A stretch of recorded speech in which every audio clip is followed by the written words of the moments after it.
Hey everyone, it is Jen and welcome back to my channel. I'm just gonna be super honest here. I'm feeling really sad right now and 멘붕? Do you know what 멘붕 means? Like I'm just like blank because I've been filming this for like 20 or 30 minutes with my mic off and I just realized now and it's like third take. William is gonna be so pissed because he's taken Leo out so I can film and Leo is fussing. He really wants to be with me, he wants to be home. So I am screwed, but I'm gonna do this again. I don't know why I'm making such noob mistakes. Guys, unless you're a YouTuber, you really don't know how this feels. I'm sorry to start this video on this note. I'm just being really honest with you guys. That is the state I'm in right now. So I'm just gonna snap into it and do it again. This is my third time saying it, so I don't know how genuine it's gonna come across. But basically, guys, I am pregnant. No, really. Okay. I'm still getting over the fact that I've filmed this twice and it was because my mic was off both times. Please help me finish this in time. Seriously though, I was actually thinking if I need to do this YouTube announcement because most of you guys would already know and I don't want to make like a big fuss when you guys already know about it, but I do remember that some of you guys are only subscribed to me on YouTube and you don't follow me on my social media. Sorry if I'm tongue-tied. But yeah, so I'm filming this because I did think that I still need to make the official announcement and it's wonderful news even though right now I'm still like, oh my gosh, my mic was off twice. Okay, get over it, Jen. Seriously, get over it. I explained so much though and answered all your questions twice. Okay, but yeah, so guys, I am pregnant right now. I know in my last video, it's really funny. We were actually answering your questions about if we want a second child and we were saying we're not sure. But since that video, we've been actually asking God when the right time is for the second because we know that we kind of want a sibling for Leo to have a friend for life and we weren't sure what the best age gap would be for them, whether to focus on Leo for a little bit longer and give him more time with us. Our prayer was literally, God, we're open. If you would like Leo to have a sibling, please give us one at your perfect timing. And lo and behold, a few months ago, I think it's been a few months now, yes, pregnancy test came out positive and obviously had to keep a secret until the safe period was over and I'm currently at week 15 or week 16 and my stomach has come out quite a bit. Let me show you guys for the third time. So this is my pregnancy belly. It's come out quite a lot this time at week 15 or 16. This is quite a lot. Should I show you guys my actual stomach? Yeah, here it is at week 15 or 16. Hello little baby. Leo does his little belly rub and he says, hello baby, and I say, oh baby says hello Leo, and he smiles. So yeah, that is our announcement guys. We're having a second child. Another little one that's coming, a very precious one that God has entrusted us with. So we're super grateful, we're super excited. I was honestly a little bit nervous at first because originally I was thinking I have no idea how I'm going to manage both. But ever since William and I have been getting sort of little revelations about the personality of the second child, I think that God is going to make it so that it's not crazy. Like Leo is a very hyperactive, emotional, sensitive, very fast. He is very intelligent. He knows his numbers up to 100. He knows how to read the time, like 9 o'clock.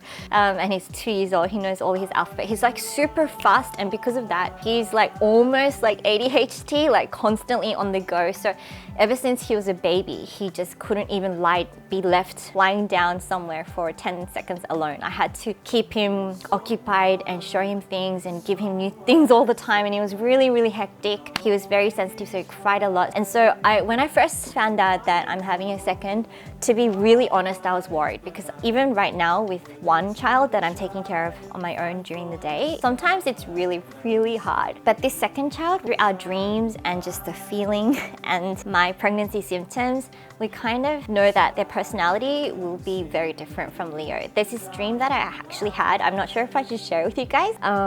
Should I share it with you guys? I don't know. You know, you have these really special dreams and you know that they're a special dream. They stand out to you and it has like a message in there and it really like stays with your soul. I had this a while ago and I knew that it was signifying this second child. In that dream, I basically saw two birds, and the second bird, I won't really go into too much detail about the dream, but it has been revealed to us that the second child will be a little bit more of a self-sufficient, more reserved kind of personality. God has been revealing these things, and I feel comforted and confident now that God is gonna make it so that I can cope with it for sure. Like, it's gonna be okay. It's gonna be okay. And I think Leo will actually be a really helpful, good older brother, and it actually might help him also to have something to do, because he needs something that has a point to what he's doing. Like, if it's a fake remote control, he's not interested. He's interested in the real remote control, if you know what I mean. So because of that kind of aspect of his personality, sometimes I feel like he's very bored because everything is just kind of pointless. It doesn't really lead to any real results in real life. It's just a toy, it's just a drawing, or it's just something like that. But I feel like when there's an actual baby around and I'm asking him, hey, Leo, can you please help mommy get a nappy? He loves helping me with those kind of daily tasks that actually achieve something in his mind. So I think that he will be actually very helpful, and I'm starting to see that. So that's been my sort of journey. One of you guys actually asked me, what are your pregnancy symptoms this time? Like, how is it different from your first one? Emu.r asked that. So everything except for the kind of food I'm craving this time is completely opposite. Like different world. One, for example, I ate like a pig during my entire first pregnancy with Leo, and I ate anything and everything at all times of the day, and I gained 20 kilos. For this pregnancy, ever since the very beginning, I have not felt like food, and the nausea has been so strong that I have an aversion to food. The smell of cooking turns me off. I don't feel like anything that has like oils or animal meats in it. If I'm gonna eat something, crackers will do, or bread, or fresh fruit or vegetables, but I haven't been eating very much at all, and I actually haven't gained that much. If you guys remember that I ate so much from the beginning of my first pregnancy, and Leo eats really, really well, a variety of different things. But this time, I'm so picky and I'm like hardly eating anything. I've only gained like 1 or 2 kilos so far. Secondly, another interesting thing is my pregnancy with Leo, I was hot constantly. My body temperature was like way up. My aircon was on constantly during the dead of winter when it's snowing, and I was eating slushies and ice and stuff. This time, I'm feeling cold all the time, and my aircon is like on the lowest it can possibly be during summer to keep William and Leo somewhat okay, but me, I'm like kind of wearing this blanket over myself. I am kind of a lot more fatigued today even though I'm in second trimester and all of these symptoms should be gone. I still feel nausea, so I'm hardly eating, even though William is like cooking really good food for me because he's like, I need to feed my pregnant wife good food. I don't feel like it, even though it's so deliciously made. I'm like, ugh,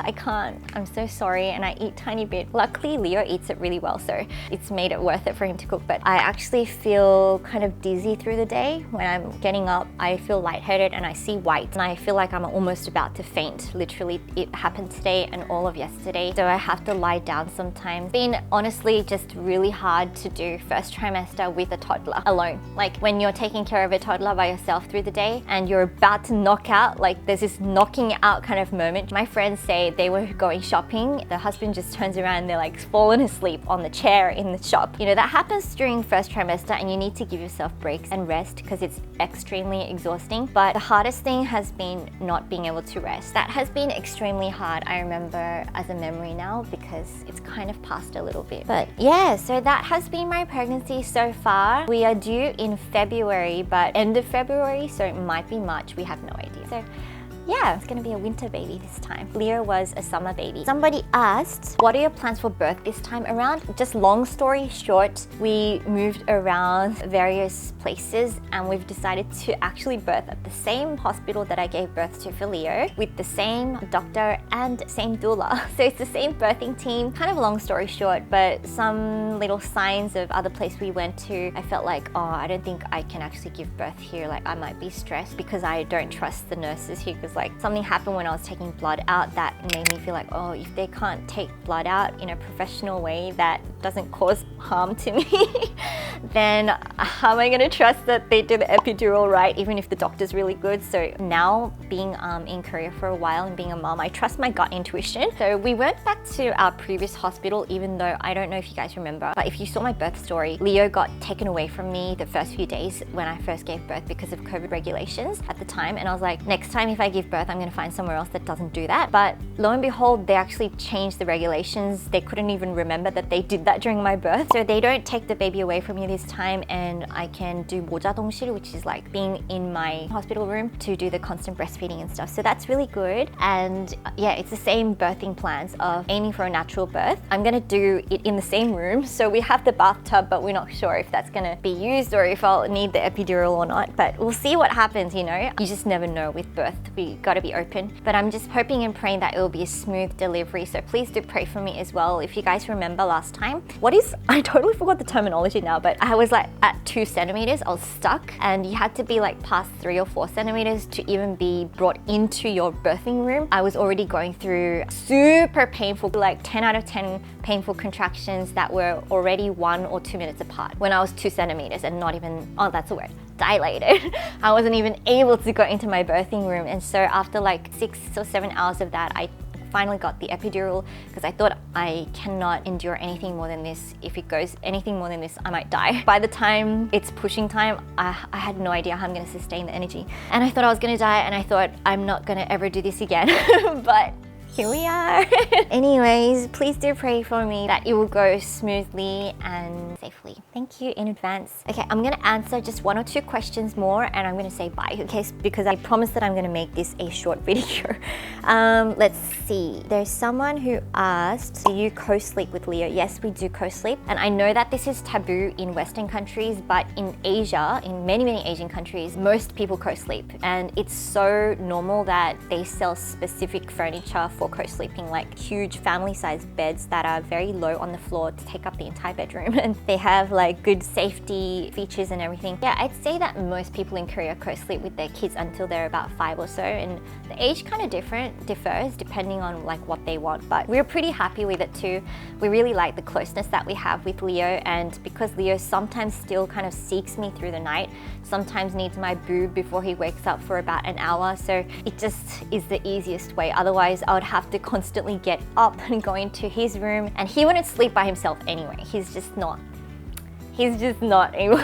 He needs us right next to him, so we wouldn't have it any other way, and we're okay with it. Do you intend to get some help? This time, actually, guys, my mom is probably going to come for my second birth. And I don't know if you guys know, it actually means a lot to me because I haven't seen my mom for a long time. And I felt like I kind of needed my mom, you know, during my first birth, and I was kind of feeling sad that I didn't get her to be there and they still haven't seen Leo.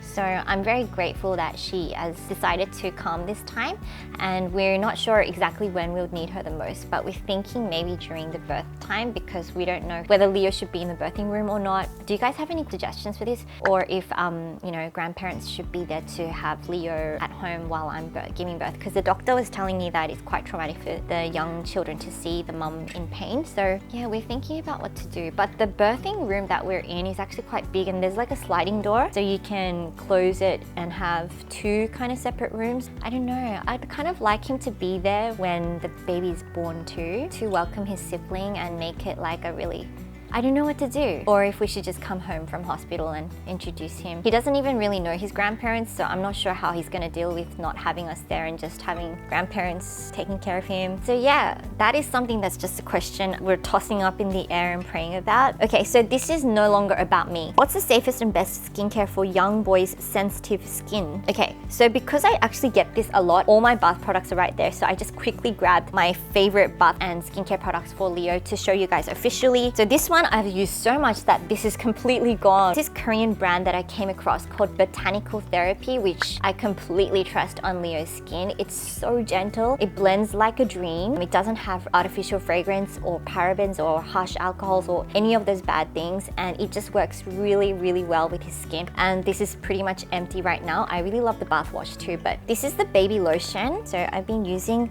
this all over his body as kind of just like a really easy to use lotion at any time, on his face too.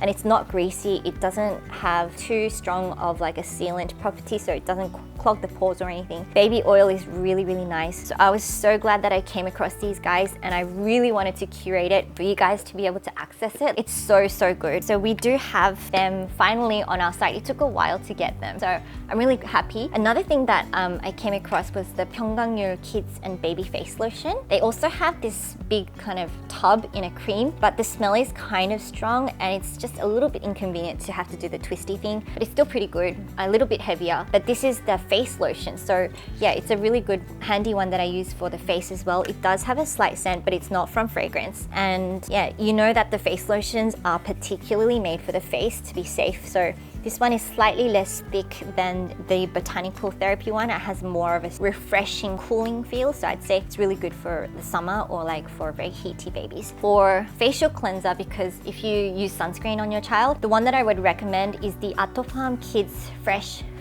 facial cleanser. It's actually a foaming cleanser, but obviously it doesn't have sulfates and none of the harsh stuff. This actually smells slightly of blueberry or grape, but it's not from an artificial fragrance. So it's really nice and it works really gently and nicely without stripping the skin. So we actually have this in the shower for Leo. I'm trying to hurry. Another thing from Botanical Therapy is the baby Cica Cream. So you guys know Cica and all of the benefits for the skin. You need it for your kids too. And this one is a really small tub, but the cream is a little bit thick. So a little goes a long way, and I use this as like the second or third step after lotion to seal it in, especially for his face or any places that have like tendency to get really dry or eczema, such as his legs. His legs have always been kind of dry, so I kind of focus it on legs and feet and his facial area, like nose and things like that. So I really like this as well. And for other times when it needs to be a little lighter before the lotion, for the more like hydrating property, what I love and trust is Millimum by Curated. It's the Sprout Soothing Serum. And this is actually a serum in a huge tub. I talked about it in like my last Best of Beauty Awards video. You can use it for yourself. All of these products you can use on adults too, but obviously if it's safe for babies, this is a serum that's like light and transparent, and it's just really nice to lather everywhere that you want just before you do the lotion and stuff, if you feel there needs to be more hydration beforehand, or if they've been like playing in the sun and they need some kind of soothing. It's so gentle, non-fragrance, no parabens and alcohols, etc. So I finally have talked about what I recommend on baby skin. I will do a separate video that just goes into a little bit more detail, and also about baby sunscreens if you guys are interested. So do please let me know. Okay, I'm gonna answer just like one more question because I just saw this. A lot of female asks, did the feeling of isolation you sometimes had in the first pregnancy return for this one? I know you talked about family not being as present as you'd like and needing much more support than what you got. I haven't even thought about this until you asked, so I wanted to answer it. First off, I just want to say thank you for your care for even remembering that. Oh, but basically this time I didn't feel as isolated because the first time was just in the beginning of COVID, and it was the first time that I'd ever been so isolated in my life. Literally, we couldn't meet like anyone during the entire pregnancy because that was when everything was super strict. But this time I've been going to church and meeting people and meeting friends and going out. So life has been pretty normal this time and I haven't felt as isolated. So thank you for asking, but yeah, it's been pretty good and I've been pretty happy. So thank you guys. William and Leo are home, so I'm gonna have to wrap this video up. But yeah, that is our announcement. That's a quick update on everything. If you guys have any suggestions for easing first child in to the second child coming, please do let us know. Or if you have any other questions for me to answer in future, please let me know in the comments below as well. Thumbs up this video if you enjoyed spending time with me, and subscribe for more if you haven't joined the Muse fam already. And I will see you guys all in my next video, which is gonna be about Korean skincare. And take care, and I'll see you soon. Stay beautiful inside and out. Bye. Everyone. Hi, Leo. 잘 놀았어? 엄마 뚜뚜. 그랬어. 엄마 뚜뚜. 오빠, 엄마. I need to tell you something.